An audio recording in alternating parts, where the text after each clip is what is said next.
जौनपुर में समाजवादी पार्टी ने एक बड़ी जनसभा करी है।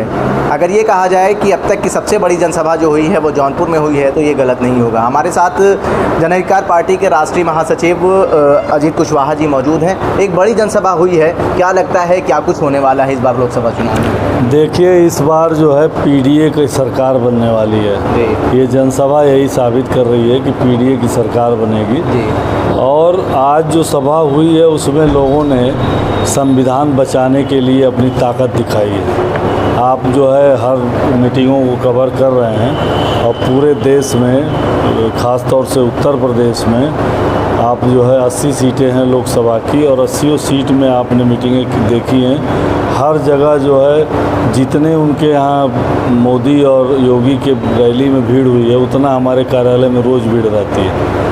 और आज की भीड़ ने जो है साबित कर दिया है कि संविधान के खिलाफ बोलने वालों को, संविधान के खिलाफ काम करने वाले लोगों को इस देश की जनता नहीं पचा पाएगी और उनको जो है 25 तारीख को वोट डाल के उनको जो है राजनीति से बाहर कर देगी। जीत का ऐलान तो आपने कर दिया है, लेकिन मार्जिन क्या रहेगा?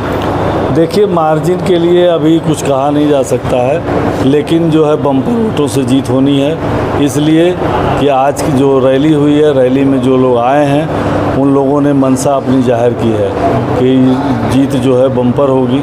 सुबह सुबह मैं रैली के ग्राउंड पे गया था तैयारियों का मुआयना करने के लिए, तो कुछ लोग वहाँ बैठे हुए थे, कुछ दलित महिलाएं भी बैठी हुई थी। तो उनका कहना था कि इस बार न हाथी चलेगा न कमल चलेगा, इस बार सिर्फ साइकिल चलेगा। तो हमको लगा, जैसे मैंने पूछा नहीं लेकिन वो अपने मन से वो लोग बात कर रहे थे, तो इससे ये लग रहा है कि जनता एकदम बिल्कुल मन बना चुकी है कि 10 साल से जो मोदी की सरकार चल रही है, इस सरकार में सारे लोग पीड़ित हैं। चाहे वो किसान हो, चाहे वो मजदूर हो, चाहे व्यापारी हो, चाहे युवा हो, चाहे छात्र हो, चाहे नौकरी पेशा वाला हो, चाहे रिटायर्ड पर्सन हो, हर आदमी जो है इनसे पीड़ित है। और इसलिए इस बार देश में पीडीए की सरकार बनेगी। लेकिन दूसरी ओर भारतीय जनता पार्टी दावा कर रही है इस बार 400 पार। देखिए, 400 पार का दावा करना ही उनके लिए खतरनाक हो गया। खतरनाक इसलिए हो गया कि उनके नेता मंचों से बोल रहे थे कि भारत के संविधान पुराना हो गया है, उसको ख़त्म करना चाहिए, नया संविधान बनना चाहिए।